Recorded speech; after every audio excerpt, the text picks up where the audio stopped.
My parents did not attend my wedding, but on that same day, I saw a video of them hosting a family dinner at home. Mom told me Dad was sick, but the video proved it was all a lie. Your wedding is just a normal event. Let it go. That's what Dad said. So I actually let it go. Yes. I let the bomb drop, and they were not ready for my revenge. Hello.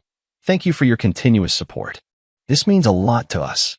If you enjoy the stories we share, kindly subscribe to this channel. It will be great if you can leave a comment on which city you are watching from. We might just give you a shout out in our next story. Today's special shout out goes to James Carlson from Michigan. We are glad you enjoy our stories. Now let's dive into the details of today's story. I stood in front of the mirror trying to perfect the knot in my tie, my hands steady but numb.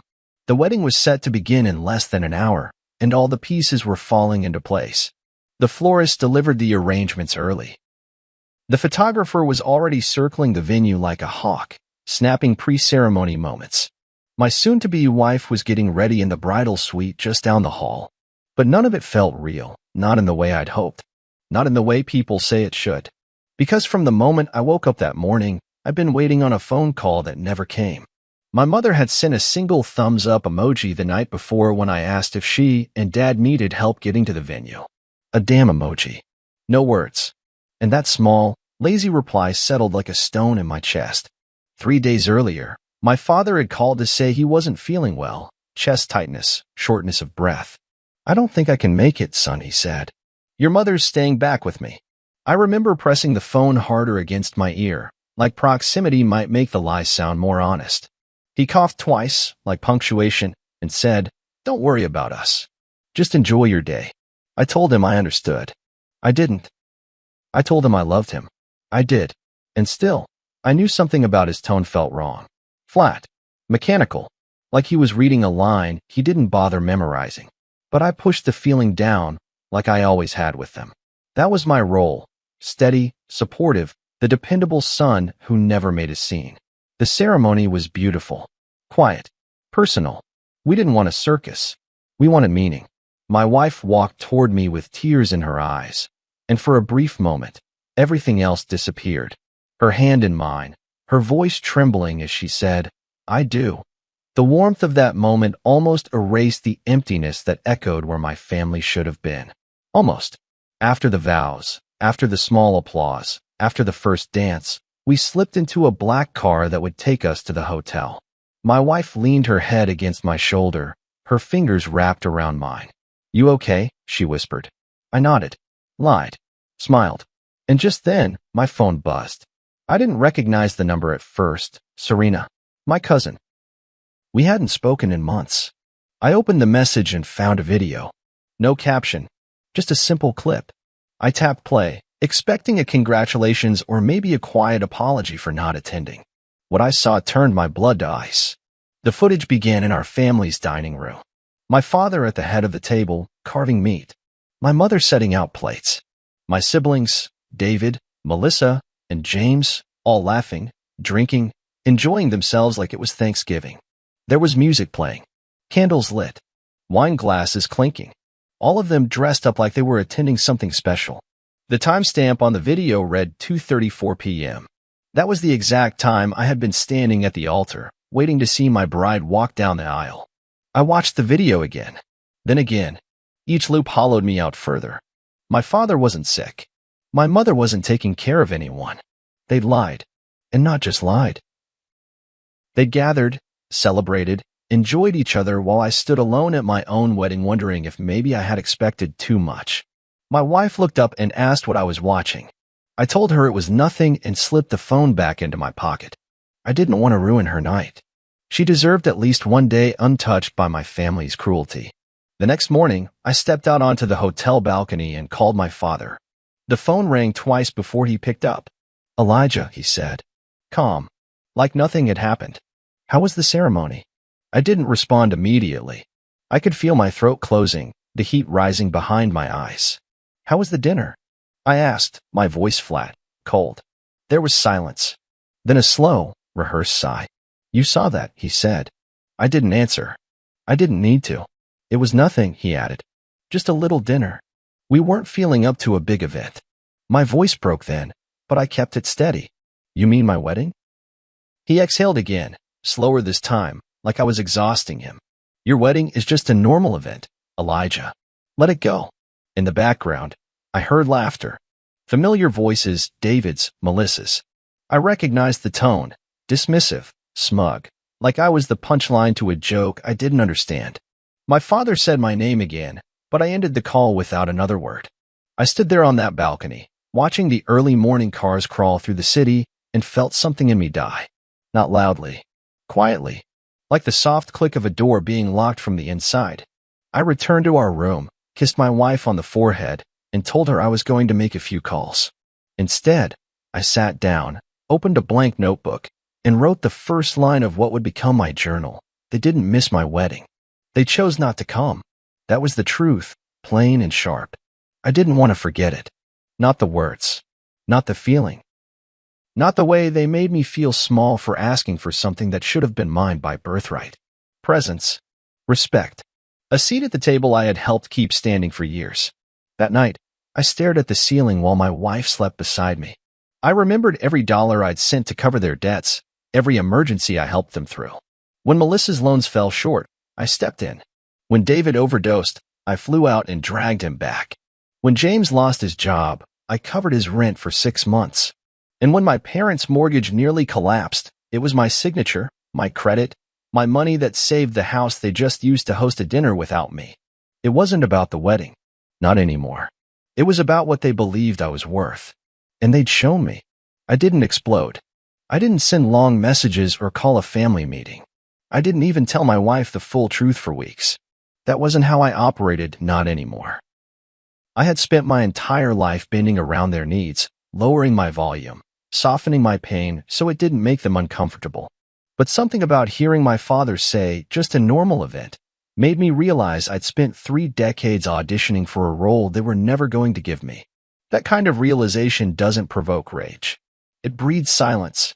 Cold, clean, surgical silence.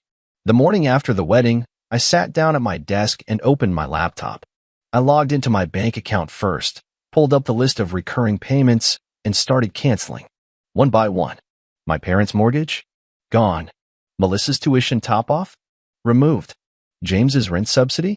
Cut. The family cell phone plan, the shared Hulu account, the annual birthday fund I'd set up for our niece? All of it, gone. I didn't write a note. I didn't explain. I simply let the silence begin. They could feel it. I wanted them to. The first ping came 3 days later. Melissa texted me. Hey, my school payment bounced. Can you check it? No greeting. No apology. Not even a nod toward the fact that she hadn't shown up to my wedding and had laughed about it afterward. I didn't respond. 2 days later, she followed up with, did something happen? You've been quiet since the wedding. That one made me smile. Since the wedding. Like it had just been a blip. Like I should have been over it already. I muted her number. Then came James. Bro, I got a late notice for rent. Thought you had it covered this month? I stared at that message for a long time, trying to remember a single time he'd asked how I was doing. I couldn't. I left him on read. When my mother called, I let it go to voicemail. Her voice was syrupy sweet, like always. Elijah, honey, your father's medical bills are stacking up. Just a little help until next month. You've always been the strong one. She still didn't mention the dinner. The video. Nothing. David didn't bother with subtlety.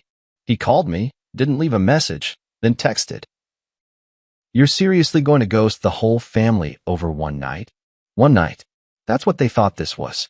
One night. Not the culmination of years of disrespect. Not the final crack in a foundation they'd been chipping away at since I was old enough to pay my own bills. Just one night. I realized then that they didn't think they'd done anything wrong. They weren't confused. They were entitled. They expected me to snap out of it like a petulant child. I started writing more. Not just the pain, but the patterns. I listed every time they'd asked for money. Every time they'd leaned on me during emergencies, only to forget me the second their crisis was over. I wrote about the year my father ignored me after I turned down a job he wanted me to take. I wrote about the time Melissa called me selfish for not flying home on her birthday, even though I was recovering from surgery. The journal became my record, my ledger. Not out of spite, out of clarity. I didn't trust my memory anymore. Not after how often they tried to rewrite it. I told my wife everything one night over dinner. She listened quietly, her fork still in her hand. When I finished, she said, "Whatever you need to do, I'm with you. No judgment. No, but they're still your family. Just support." It was the first time I realized how different love felt when it wasn't conditional. A month later, I changed my number. New SIM card. New voicemail. I moved our finances into a new account at a different bank. I created new passwords for everything, locking them out of every digital door they might have once had access to. I updated the trust on my life insurance policy, removed their names. It wasn't paranoia. It was strategy. I wasn't just cutting ties. I was erasing the assumption that they had a right to anything I built. They noticed. Slowly, their tone shifted. First guilt, then confusion, then anger. My mother sent a long email. Half apology, half manipulation. "We didn't realize how much the wedding meant to you. We thought you'd understand. Your father was tired. It was just a family meal. You're taking it too far. Too far." As if there was a limit to how hurt I was allowed to be. As if the absence of my family on the most important day of my life was something to be processed quickly and then tucked away like an old receipt. I didn't reply. I moved cities 2 months later. A fresh start. Bigger apartment. Closer to my wife's work.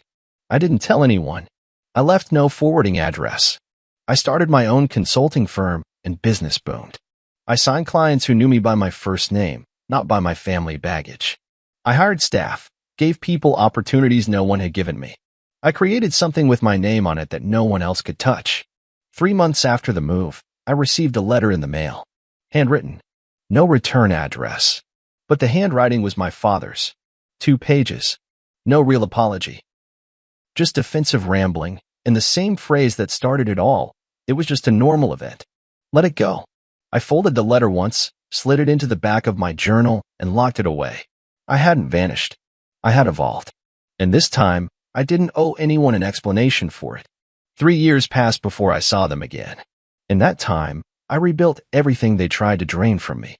My peace, my name, my confidence, my future. I hadn't just moved. I had reinvented myself. New home, new number, new business. I had gone from being the family crutch to a man who no longer bent under the weight of anyone else's expectation. And while I had no intention of stepping back into their world, fate or irony gave me a door. James was getting married, my youngest sibling. And just like that, the opportunity arrived. Not to reconnect, not to forgive, but to return, to show them who I had become without them. I wasn't invited directly. The wedding news came through a cousin who still followed me online. I hadn't RSVP'd, hadn't made contact. But when I saw the date, the location, the venue, I booked a flight and picked out a black suit tailored so well it felt like armor. Not because I needed to impress them, because I wanted them to see what silence could look like in a man who used to give them everything. When I stepped into the reception hall, I didn't need to announce myself. Heads turned. Conversation stalled. My presence was its own kind of music. Melissa was the first to recognize me. She stood frozen, one hand around a champagne flute, her expression torn between shock and discomfort. I nodded once, then moved to the side of the room. I wasn't there to mingle. I wasn't there to laugh or eat or raise a toast. I was there to observe, to let them sit in the unease I had carried for years. David approached next, nervous swagger barely holding. "You clean up nice," he said. I didn't return the compliment. He paused, then added, "Didn't think you'd show up." I sipped my drink. "I didn't think I would either," I said. He nodded like he understood, but we both knew he didn't. Understanding had never been their strong suit. Entitlement was. Then my parents saw me. My mother blinked, lips parted like she was trying to decide whether to smile or cry. My father's face didn't change, just that same unreadable stare. He stepped toward me with a nod, like we were old friends meeting after a long business trip. "You look different," he said. "You look the same," I replied. My mother touched my arm, lightly. "We've missed you." I didn't answer. She pulled her hand back slowly, realizing, finally, that words wouldn't fix what they'd ruined. The ceremony passed in a blur. I stood in the back, arms crossed, watching them all pose for photos and pass around compliments like party favors. It was the same performance they'd put on for years, surface-level harmony masking decades of fracture. After the first dance, I slipped James a black envelope. Private dinner. Tomorrow.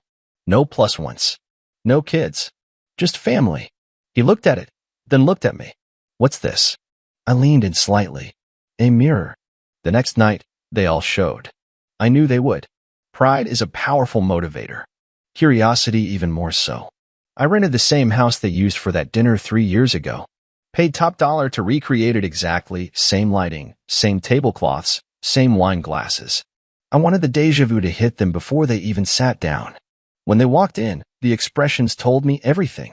My father paused in the doorway. My mother's hand went in her mouth. Melissa and David exchanged a look. James stayed quiet. No one asked why. Not yet. They just took their seats. I poured the wine. No one touched their glasses. I said nothing for several minutes, letting the silence stretch. When the unease finally cracked, Melissa broke it. What is this? I looked at her. A reenactment.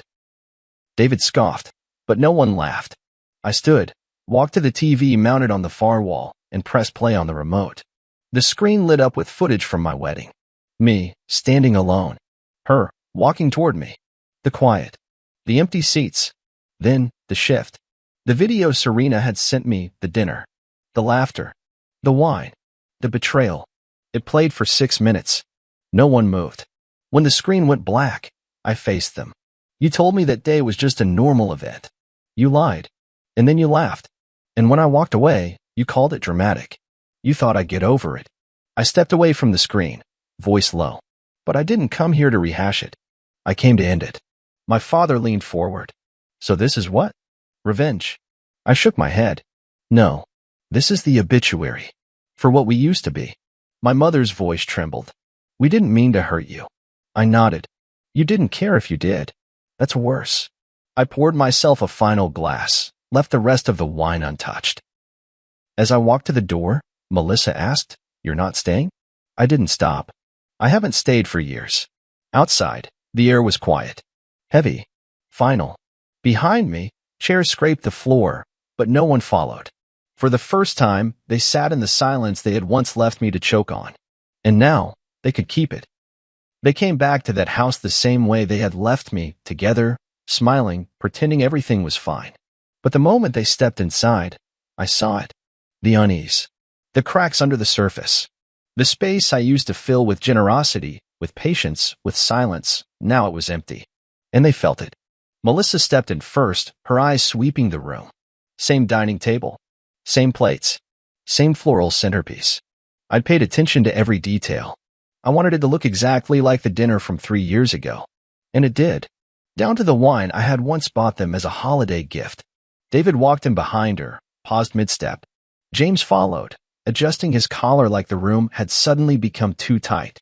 My mother stepped in with a faint smile, already forming excuses in her head. My father took his time. He stood in the doorway for a moment longer, like maybe he thought he could turn back. But he came in. They all did. I didn't greet them. I just nodded toward the table. Have a seat. They obeyed, like children who didn't know if they were in trouble or being tested. No one spoke. The food was already plated. Roast beef, mashed potatoes, red wine. Not to be polite, not to be generous, but because the setting mattered. It wasn't about what they were eating. It was about what they remembered. I could see the flickers in their expressions as they started piecing it together. James looked at his glass. Melissa's jaw tightened. David shifted in his seat. My mother glanced at the walls. My father kept his eyes on me. I didn't say a word. Not yet. I walked over to the mounted TV on the wall and turned it on. No speech. No explanation. Just the truth. First, my wedding. Footage of me standing at the altar, alone. The look on my face when she reached me. The smile we shared. The empty chairs in the background. Then the cut, hard and sharp, to the dinner. The video Serena had sent. My father carving meat. My mother laughing. My siblings passing dishes. Jokes, toasts, background music humming like a celebration. Their celebration. While I stood alone on the most important day of my life. The screen went black. I turned to face them. Melissa cleared her throat, her voice low.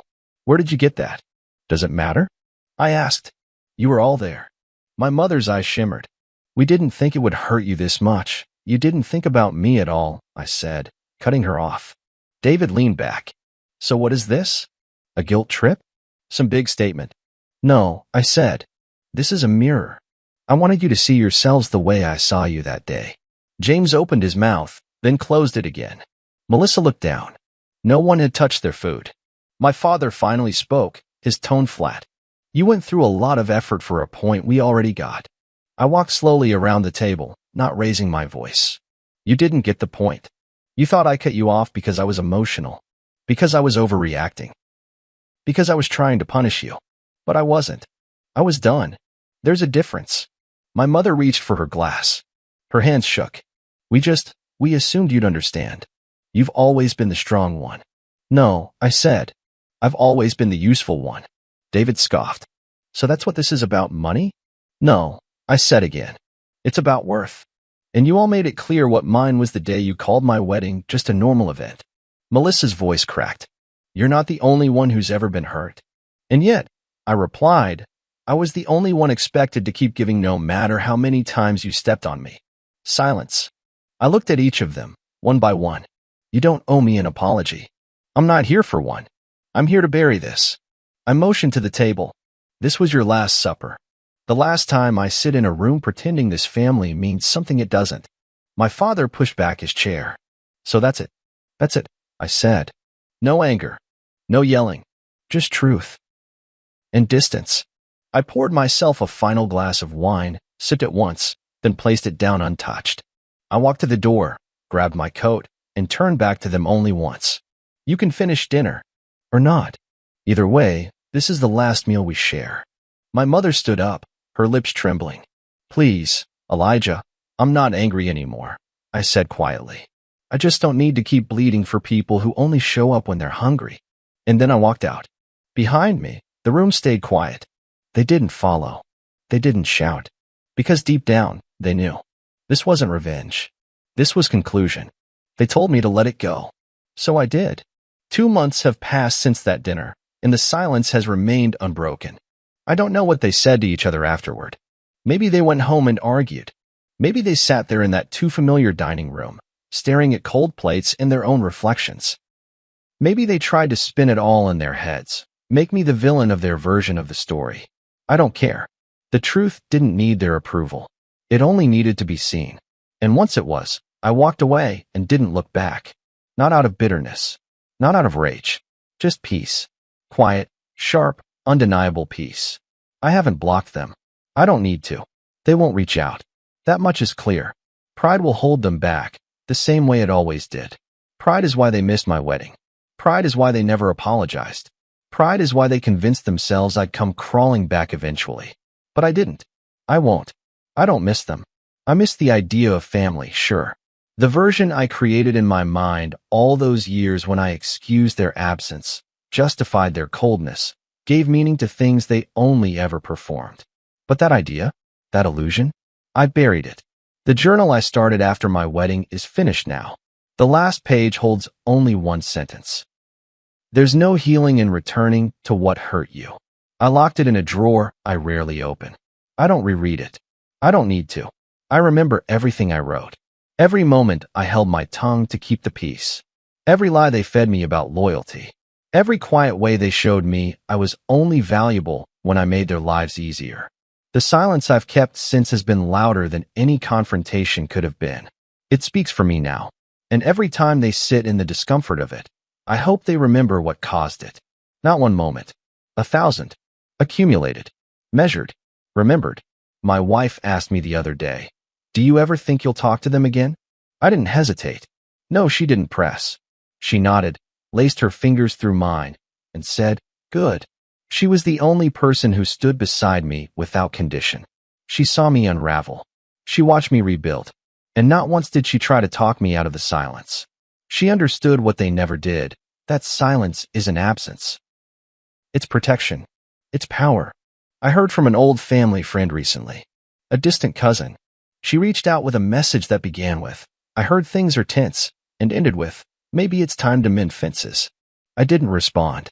Not because I was angry, but because I'm done being explained to, done being softened, guilt, shamed. I don't owe anyone a performance. My absence is the truth. My quiet is the closure. And they can make of it whatever they want. If you asked my father today why I left, he'd probably say I was sensitive, that I held a grudge, that I abandoned them. He wouldn't say that he called my wedding a normal event. He wouldn't say he lied about being sick so they could have dinner without me. He wouldn't mention the laughter in the background when I called to ask why they hadn't shown. That's fine. I've stopped expecting the truth from people who lie even to themselves. Let him have his story. I have mine. Sometimes I sit on our balcony with a cup of coffee and think about who I used to be. The version of me who gave and asked for nothing. Who believed love had to be earned. Who saw family as obligation, not choice. That version of me still whispers sometimes, wondering if the silence is too much. But I remind him, I was never truly part of that family. I was just their lifeline. And once I stopped being useful, they let go without hesitation. I haven't cried about them in a long time. Not because I'm numb. Because I finally see clearly.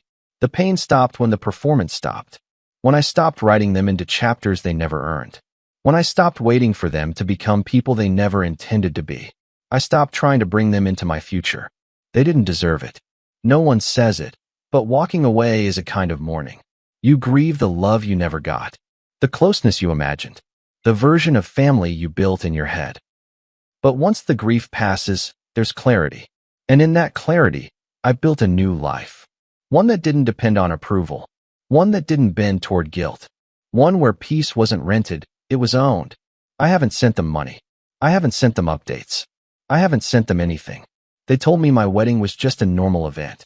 So I made the rest of my life one they'll never be invited to again. Let them go. Let them wonder. Let them sit with the quiet. Because this silence, it isn't a punishment. It's a boundary, and it will never be broken. If this story struck a nerve, hit the like button and share it with someone who needs to hear it. Drop a comment below. What would you say to someone who laughed at your pain and thought you'd come back? Subscribe for more cold, quiet revenge stories that don't end with shouting. They end with silence. Because sometimes, the most powerful thing you can say is nothing at all. See you soon in our next story.